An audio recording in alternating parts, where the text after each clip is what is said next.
हम सच में भगवान श्री राम को जानते हैं या हम केवल उन राम को जानते हैं जो धनुष तोड़ते हैं, रावण का वध करते हैं और अयोध्या के राजा बनते हैं? लेकिन क्या कभी हमने उन राम को समझने का प्रयास किया जिन्होंने अपना पूरा जीवन अपनी इच्छाओं से नहीं, अपने कर्तव्यों से जिया? क्या हमने कभी सोचा, क्या हमने कभी ये प्रश्न किया कि जो स्वयं भगवान कहलाए उन्हें भी हर रिश्ते की सबसे कठिन परीक्षा क्यों देनी पड़ी? एक पुत्र जिसने पिता के वचन के लिए राज सिंहासन तक छोड़ दिया, एक पति जिसने अपनी पत्नी के लिए महासागर तक पार कर लिया, एक भाई जिसके लिए परिवार सत्ता से बड़ा था, और एक राजा जिसने अपने सुख से पहले प्रजा का धर्म चुना। लेकिन क्या यह सब केवल त्याग था या इन सब के पीछे छिपा था जीवन जीने का सबसे महान दर्शन? दोस्तों, आज हम श्री राम की कथा नहीं सुनेंगे। आज हम उस मनुष्य को समझने की कोशिश करेंगे जिसे भारत ने मर्यादा पुरुषोत्तम कहा, क्योंकि शायद श्री राम का सबसे बड़ा चमत्कार रावण का वध नहीं था, बल्कि हर परिस्थिति में अपने चरित्र को जीवित रखना था। तो आइए चलते हैं उस यात्रा पर जहां एक राजकुमार धीरे धीरे मानवता का सबसे महान आदर्श बन जाता है। नमस्कार दोस्तों, मैं साहिब नीतीश और आप देख रहे हैं अमर चरित्र। अस्तो मां सद्गमय तमसो मां ज्योतिर्गमय मृत्योर्मामृतं गमय। अमर चरित्र, कहानियां नहीं, जीवन की सीख। दोस्तों, मैंने श्री राम के बारे में जितना जाना, जितना पढ़ा, तो मुझे ऐसा लगा कि यदि त्याग किसी मनुष्य का रूप ले लेता तो उसका नाम राम होता। दुनिया श्री राम को भगवान कहती है, लेकिन यदि उनके जीवन को हम ध्यान से देखें तो वो किसी राजा की कहानी नहीं, बल्कि एक ऐसे मनुष्य की कथा है जिसने हर सुख खोकर भी धर्म नहीं छोड़ा। लोग कहते हैं कि राम भाग्यशाली थे, अयोध्या के राजकुमार थे, राजा दशरथ के पुत्र थे, राजमहलों में पले बढ़े थे। लेकिन कोई ये नहीं पूछता कि उनके जीवन का अधिकांश समय महलों में नहीं, वनों में बीता। किसी भी मनुष्य का असली परिचय उसके सुख से नहीं, उसके दुख से होता है। और राम का जीवन तो दुखों का एक महासागर था। जिस दिन उनका राज्य अभिषेक होना था, उसी दिन उन्हें वनवास मिला। कल्पना कीजिए, सुबह तक आप राजा बनने वाले हैं और शाम तक आपको सब कुछ छोड़कर जंगल जाना पड़े। सिंहासन छिन गया, राजमुकुट छिन गया, महल छिन गया, लेकिन राम ने शिकायत नहीं की। उन्होंने अपने पिता के वचन को अपने अधिकार से ऊपर रखा। आज लोग अपनी सुविधा के लिए रिश्ते तोड़ देते हैं, राम ने धर्म के लिए अपना राज्य छोड़ दिया। और यही उनके जीवन से सीखने वाला पहला पाठ है। कर्तव्य हमेशा अधिकारों से भी बड़ा होता है। वनवास केवल जंगल में रहना नहीं था, वो हर दिन एक नई परीक्षा थी। राजमहल का राजकुमार अब वृक्षों की छाया में सोता था। सोने के पात्रों में भोजन करने वाला अब कंदमूल खाता था। लेकिन उनके चेहरे पर कभी शिकायत नहीं आई, क्योंकि उन्होंने परिस्थितियों को नहीं, स्वयं को बदलना सीखा था। फिर एक दिन उनके जीवन का सबसे बड़ा आघात आया, माता सीता का हरण।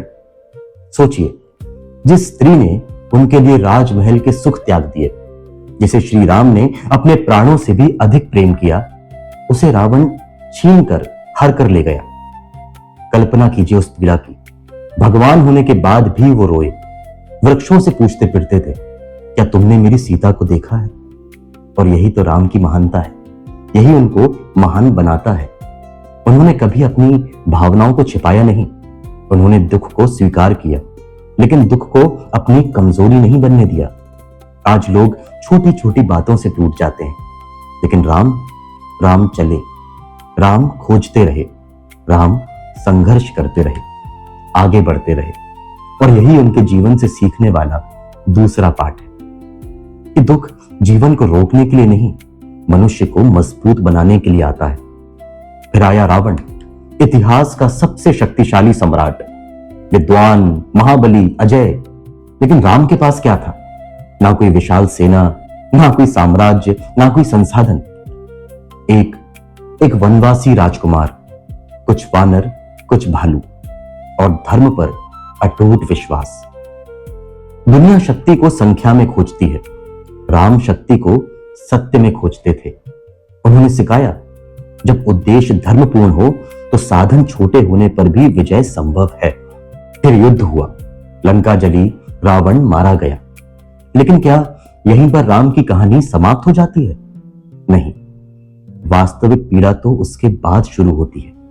अयोध्या लौटे, राजा बने, लेकिन प्रजा के एक संदेह ने उनके हृदय को तोड़ दिया। एक राजा के रूप में उन्हें निर्णय लेना था, लेकिन एक पति के रूप में उनका हृदय रो रहा था।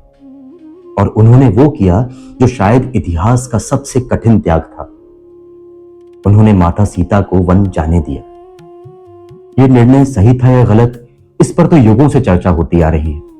लेकिन एक बात निश्चित है, उस निर्णय ने सबसे अधिक पीड़ा स्वयं भगवान राम को दी, क्योंकि धर्म का मार्ग हमेशा सुखद नहीं होता। कभी कभी सही फैसला वही होता है जो आपके हृदय को सबसे अधिक घायल कर दे। फिर उनके पुत्र लव और कुश उनसे दूर बड़े हुए। एक पिता होकर भी वो अपने बच्चों का बचपन भी नहीं देख सके। एक पति होकर भी अपनी पत्नी के साथ रह नहीं सके। एक राजा होकर भी अपने व्यक्तिगत सुखों का त्याग करते रहे। और यही कारण है कि राम केवल विजेता नहीं है, वे त्याग के प्रतीक हैं। उन्हें संसार को सिखाया कि महानता अधिकार प्राप्त करने में नहीं, बल्कि अधिकार छोड़ने में है। राम ने कभी ये नहीं कहा कि उनका जीवन आसान होगा। उन्होंने ये दिखाया कि कठिन जीवन भी गरिमा के साथ जिया जा सकता है। उन्होंने ये नहीं सिखाया कि हर इच्छा पूरी होगी। उन्होंने ये सिखाया कि हर परिस्थिति में धर्म निभाया जा सकता है। उन्होंने ये नहीं सिखाया दोस्तों कि अच्छे लोगों के साथ बुरा नहीं होगा। उन्होंने सिखाया कि बुरा होने पर भी अच्छा कैसे बना रहा जाए। और यही तो मर्यादा है, यही राम है, मर्यादा पुरुषोत्तम। वो पुरुष जिसने शक्ति होने पर भी विनम्रता चुनी, अधिकार होने पर भी त्याग चुना, क्रोध आने पर भी संयम को चुना, विजय मिलने पर भी अहंकार को नहीं चुना। और शायद यही कारण है कि आज हजारों वर्षों बाद भी भारत जब आदर्श पुत्र की बात करता है तो राम को याद करता है, आदर्श भाई की बात करता है तो राम को याद करता है, आदर्श पति, आदर्श मित्र, आदर्श राजा की बात करता है तो राम को याद करता है। क्योंकि राम केवल एक व्यक्ति नहीं है, राम एक सिद्धांत है, राम एक जीवन पद्धति है। राम वो दीपक है जो मनुष्य को अंधकार में भी धर्म का मार्ग दिखाता है। और शायद मानवता के लिए उनकी सबसे बड़ी शिक्षा यही है कि परिस्थितियां चाहे कितनी भी कठोर क्यों ना हो, अपने चरित्र को नहीं खोना चाहिए। क्योंकि अंत में मनुष्य की पहचान उसके वैभव से नहीं, उसकी मर्यादा से होती है। और मर्यादा का तो दूसरा नाम ही है श्री राम। श्री राम का जीवन हमें यह नहीं सिखाता कि धर्म के मार्ग पर चलने वाले के जीवन में कभी दुख नहीं आते, बल्कि यह सिखाता है कि सच्चा चरित्र वही है जो सबसे कठिन परिस्थितियों में भी अपने सिद्धांतों से समझौता नहीं करे।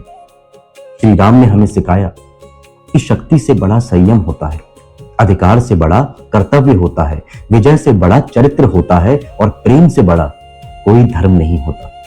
उन्होंने ये भी सिखाया कि जीवन में हर निर्णय आसान नहीं होगा। कई बार सही निर्णय ही सबसे अधिक दर्द देगा, कष्ट देगा, पीड़ा देगा। लेकिन यदि वो निर्णय सत्य, मर्यादा और लोक कल्याण के लिए है तो वही निर्णय मनुष्य को साधारण से असाधारण बना देता है। और शायद यही श्री राम के जीवन का सबसे बड़ा संदेश है। परिस्थितियां आपका व्यक्तित्व तय नहीं करती दोस्तों, आपके निर्णय करते हैं। आज के इस एपिसोड में बस इतना ही। यदि आज के हमारे इस एपिसोड ने आपको एक पल के लिए भी सोचने पर मजबूर किया, यदि श्री राम के जीवन का कोई भी प्रसंग आपके हृदय को स्पर्श कर गया, या आपको लगा हो कि उनके जीवन से मिली कोई भी सीख आपके अपने जीवन में भी उपयोगी हो सकती है, तो अपने विचार हमें कमेंट बॉक्स में अवश्य लिखिए। यदि आपको हमारा यह प्रयास सार्थक लगा हो तो इस वीडियो को लाइक कीजिए, अपने परिवार और मित्रों के साथ शेयर कीजिए और पीपल ट्री प्रोडक्शंस के यूट्यूब चैनल को सब्सक्राइब करके हमारी इस यात्रा का हिस्सा बनिए, क्योंकि अमर चरित्र केवल इतिहास सुनाने की श्रृंखला नहीं है, ये उन जीवनों को समझने का प्रयास है जिन्होंने समय को नहीं, मानवता को दिशा दी। अगले एपिसोड में हम फिर मिलेंगे एक और ऐसे ही अमर चरित्र के साथ, जिसका जीवन आज भी हमारे भीतर एक नया प्रश्न जगाता है, एक नई सीख छोड़ जाता है। तब तक चरित्र को महान बनाइए, क्योंकि मनुष्य का जीवन समाप्त हो जाता है, लेकिन उसका चरित्र अमर हो जाता है। जय श्री राम।